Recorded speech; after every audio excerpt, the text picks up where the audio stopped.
Hello and welcome. I am Thomas Porteous and you're watching NewsX World. Let's take a look at some of the top stories. Italian Prime Minister Giorgia Meloni meets with US President Donald Trump in Washington. Trump vows a tariff deal for the EU, promising little problem in making it happen. Hamas formally rejects Israel's ceasefire proposal but says it's ready to negotiate a deal to release all remaining Israeli hostages. The offer also includes ending the war and freeing Palestinian prisoners.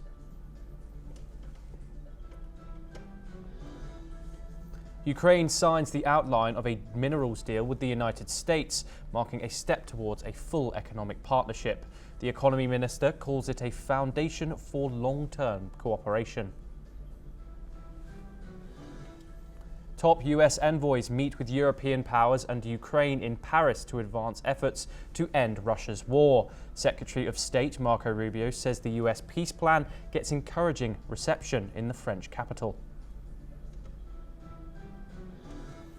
Ukrainian President Volodymyr Zelensky says China is supplying weapons to Russia, marking his first open accusation of Beijing's direct military support.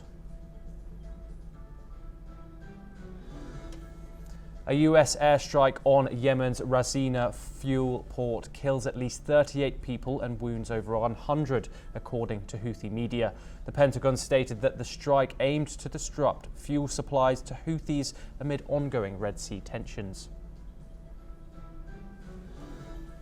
A US senator meets with a man wrongfully deported to El Salvador mega prison under the Trump administration. Despite a federal judge's order, officials still refuse to let him return. Fierce fighting between Sudanese forces and paramilitaries kills at least 57 civilians in Darfur. Local reports blame a deadly artillery strike by the Rapid Support Forces. Our top story today, Donald Trump and the Italian Prime Minister Giorgia Meloni expressed optimism about reaching a trade agreement between the United States and Europe during her visit to Washington. Trump said a deal was 100% certain, but emphasized that it would have to be fair. Meloni also voiced confidence, saying she believed an agreement could be reached. She added that her broader goal was to make the West great again. Meloni is the first European leader to visit Washington since Trump later paused 20% tariffs on European Union imports. At a joint press conference on Thursday, the two leaders said they discussed defense spending, immigration and tariffs. Meloni's team described the trip as a commercial peace mission. Although there were no concrete breakthroughs on tariffs, Meloni did secure a commitment from Trump to visit Rome, where she hopes he will meet other European leaders. Let's hear what Trump and Meloni had to say. Should the European Union still believe that the United States is a reliable trade partner? Well, I'm here exactly to work for make the West stronger. For I believe in the West unity, and I think simply we have to talk. She and believes find in the ourselves. president. She believes in the president. Also, and find ourselves in the best middle way to grow together. That's why I'm here. So. Mr. If I wouldn't think it's a reliable partner, I wouldn't be here. Mr. We have a President, very good relationship together, and as countries, we have a very good relationship. I'm sure we can make a deal, and I'm here to help on that. I cannot deal in the name of the European Union. My goal would be invite the President Trump to pay an official visit to Italy and understand if there's a possibility when he comes to organize also such a meeting with Europe. For I think the best way is that we simply speak frankly about the needs that every one of us has and find ourselves in the middle. For that's the time that we try to sit down and find solutions. So I want to thank President Trump for having accepted an invitation to pay an official visit to Rome in the near future and consider the possibility in that occasion to meet also with Europe. The goal for me is to make the West great again. Okay? And I think we can do it together. Oh, there'll be a trade deal, 100%. Oh, well, you think there won't be? Of course there'll be a trade deal. Very much. They want to make one very, very much, and we're going to make a trade deal. I fully expect it, but it'll be a fair deal. Are they on your priority list? Everybody's on my. Let's move over to the Indo-Pacific. Indonesia says it will boost oil and gas imports from the United States as part of a deal aimed at easing trade tensions with Washington. The announcement came today following high-level talks in the US capital. Chief Economic Minister Airlangga Hartarto confirmed that Indonesia will increase purchases of American energy products, including LPG, crude oil and gasoline. He also said Indonesia plans to continue buying US agricultural goods like wheat, soybeans and soybean milk. This comes as the US goods trade deficit with Indonesia rose to $17.9 billion in 2024, up more than 5% from the previous year. In a related development, Finance Minister Sri Mulyani said Indonesia will lower import taxes on items like mobile phones and laptops, cutting rates from 2.5% to just 0.5%. We stay in the Indo-Pacific. The new US ambassador to Japan says he's extremely optimistic a trade deal between the two countries will be reached soon. His comments come after Japan's top tariffs negotiator, Akazawa, visited Washington for high-level talks. Akazawa met with President Donald Trump, Scott Bessent, and US Trade Representative Jamieson Greer earlier this week. While no agreement was reached, another round of negotiations is expected before the end of the month. Ambassador George Glass told reporters he's spoken with key negotiators and believes both sides are moving in the right direction. Japan is one of America's largest foreign investors and a crucial ally in the Asia-Pacific region. Still, the country remains subject to the same 10% tariffs imposed on many nations under Trump, along with higher duties on cars, steel and aluminium. Let's turn to the Middle East, where airstrikes by the United States on Yemen's Rasina oil port have killed at least 38 people in what is being one of the most deadly attacks on the country by US forces, according to Houthi-led media. The US Central Command says the airstrikes were intended to cut off funding and resources to the Houthis. Rasina hosts an oil pipeline and port that are critical and irreplaceable infrastructure in Yemen, according to the United Nations Development Programme. Around 70% of Yemen's imports and 80% of its humanitarian assistance passes through the ports of Rasina, Hodeida and As Salif. We stay in the region now, where a ballistic missile launched at Israel by the Houthis in Yemen has been intercepted by air defences, as per the IDF. Sirens had sounded across central Israel in the Jerusalem area and in some West Bank settlements. There are so far no reports of injuries or damage. Since March the 18th, when the IDF resumed its attacks against Hamas in the Gaza Strip, the Houthis in Yemen have launched more than 20 ballistic missiles and several drones at Israel. While this is all we know so far, we will continue to bring you more updates on this situation. We now move to the Gaza Strip, where the Civil Defense Agency reported that 15 people, including 10 from the same family, have been killed in 2 overnight Israeli strikes. Civil Defense Ministry spokesman Mahmoud Basal said on Telegram that our crews recovered bodies of 10 martyrs and a large number of wounded from the house of the Barker family and the neighbouring houses targeted by the Israeli occupation forces in the Bani Sinaloa area of east of Khan Yunis in the southern Gaza Strip. The Israeli military has not issued an immediate comment, but says it is looking into the reports of the strikes. Meanwhile, Hamas has rejected Israel's latest formal proposal for an interim peace deal. The group says it is pushing instead for a comprehensive agreement, one that would end the war in Gaza entirely and include a full exchange of Israeli hostages for Palestinians held in Israeli prisons. Israel's most recent offer reportedly involved a 45-day ceasefire in exchange for the release of 10 hostages. Hamas has turned that down, demanding that all 59 remaining hostages, of whom only 24 are believed to be alive, be released under a broader deal that halts the conflict for good.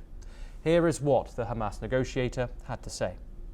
الاتفاقات الجزئية التي يستعملها نتنياهو وحكومته هي غطاء لأجندته السياسية القائمة على استمرار الحرب والإبادة والتجويع حتى لو كان الثمن التضحية بأسرى جميعا ولن نكون جزءا.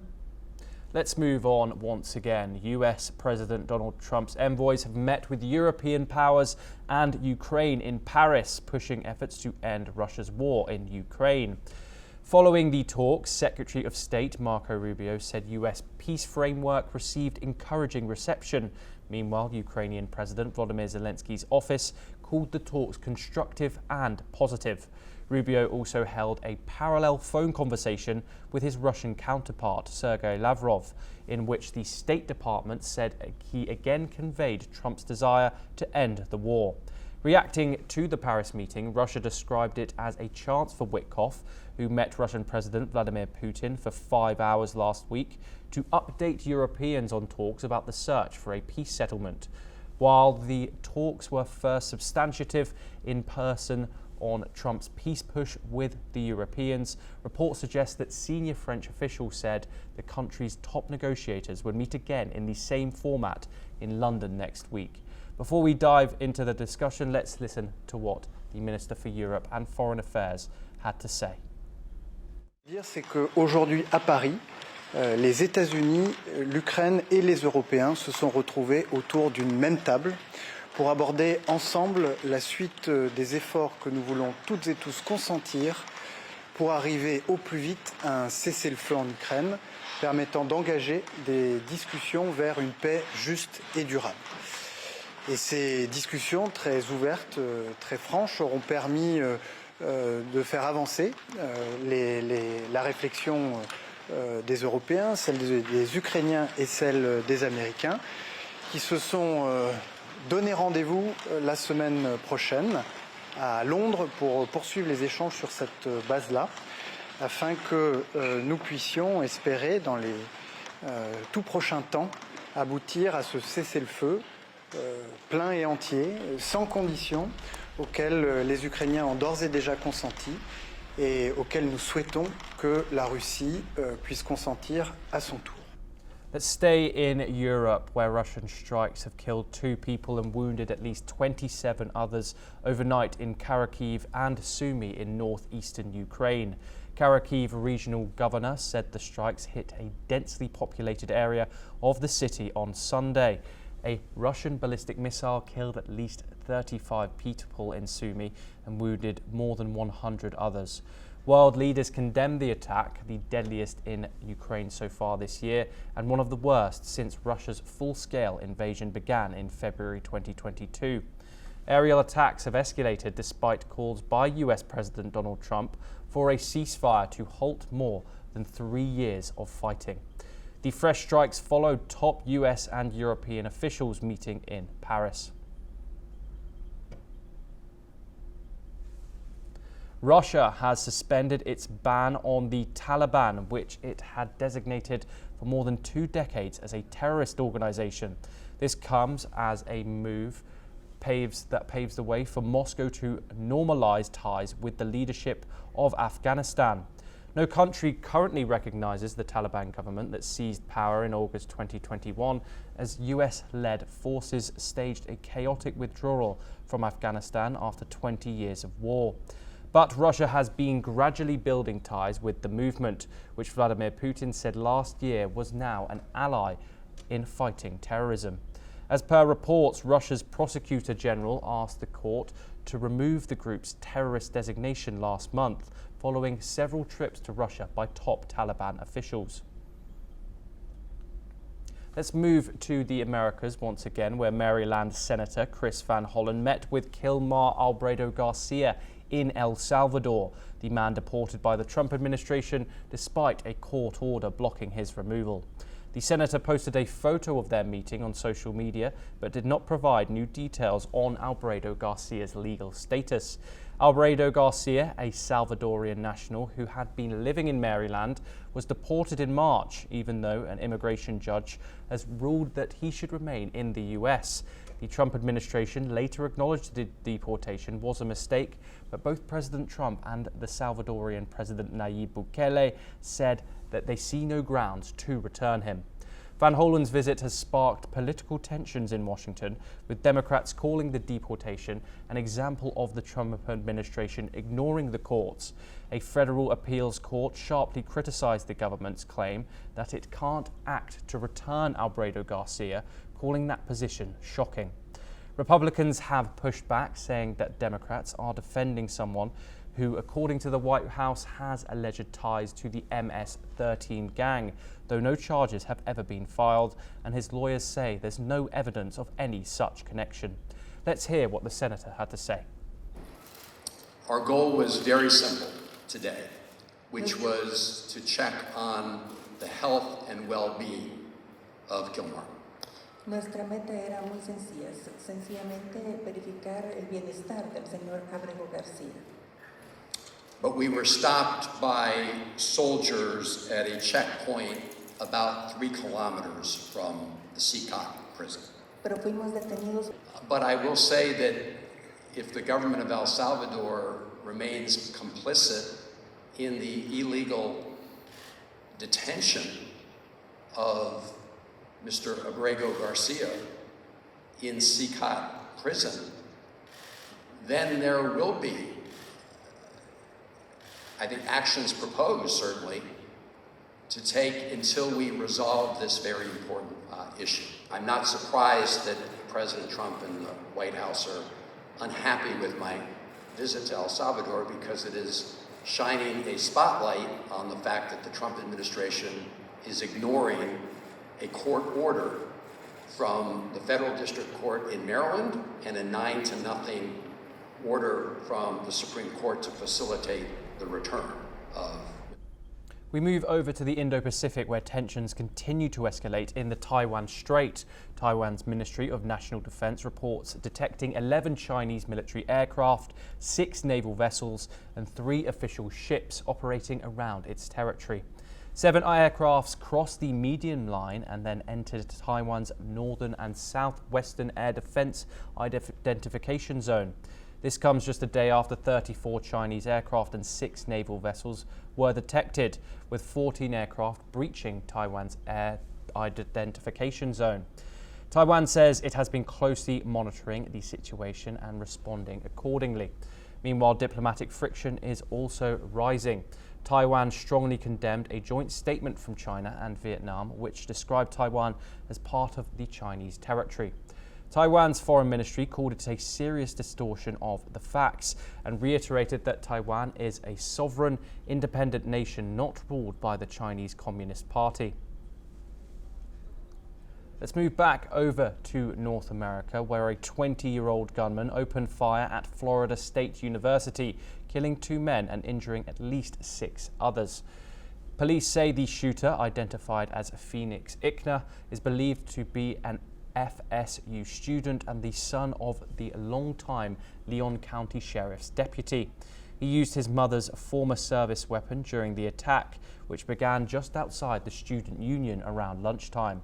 Tallahassee police officers say officers responded quickly and shot Ickner after he refused to follow commands. He was taken into custody with injuries. Authorities have not yet released a motive. The 2 men died were not students, and their identities have not yet been made public. Officials say 5 of the injured were shot and 1 person was hurt while fleeing. All 6 victims are currently in a fair condition. The sheriff confirmed Ickner had been a long part of the agency's Youth Advisory Council and had access to training programs. Let's hear what Trump, FSU police chief, and Leon County sheriff had to say. Much everybody, and I've been briefed on the Florida State University, Tallahassee, that active shooting. I guess it's an active shooting. Fully briefed as to where we are right now. It's a shame.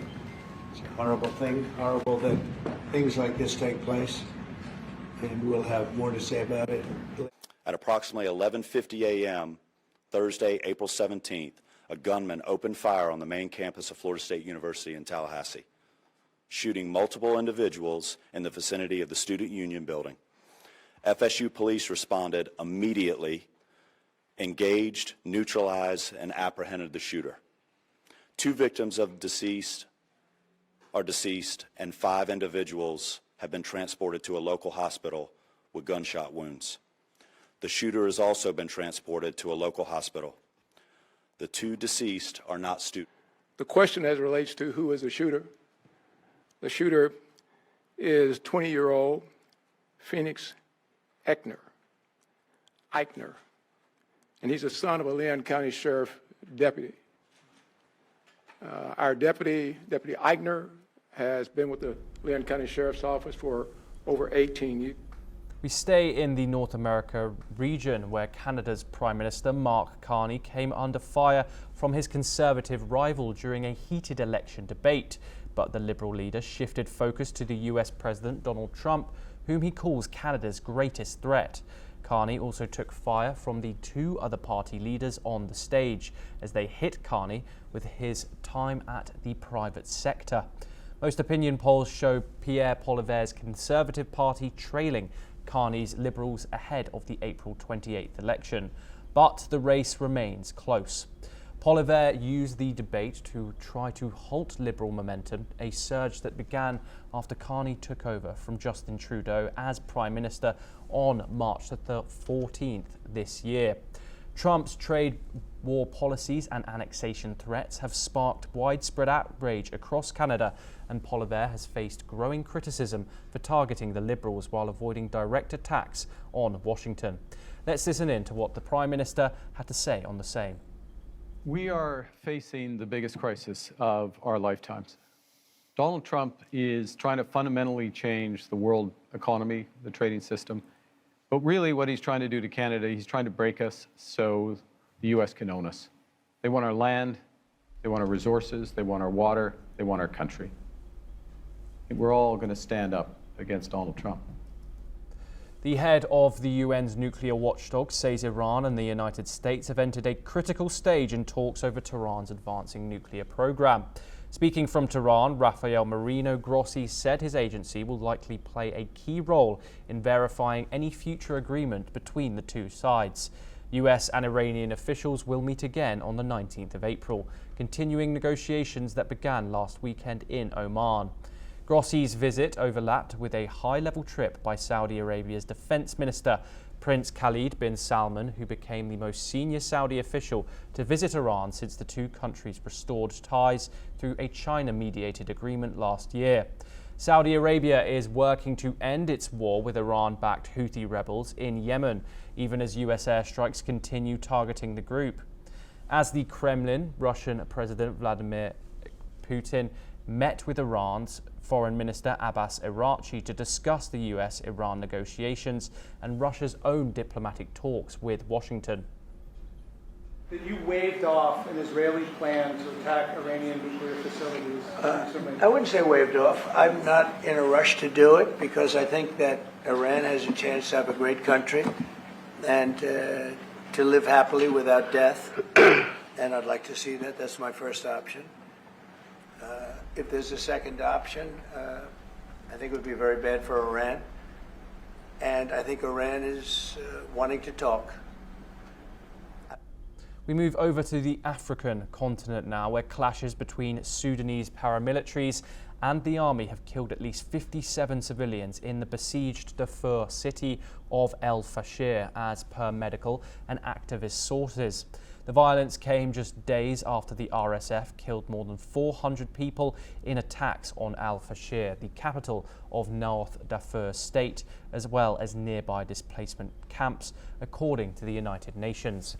The war, which has entered its 3rd year on Tuesday, has killed tens of thousands, uprooted 13 million, and created what the UN describes as the world's largest hunger and displacement crisis.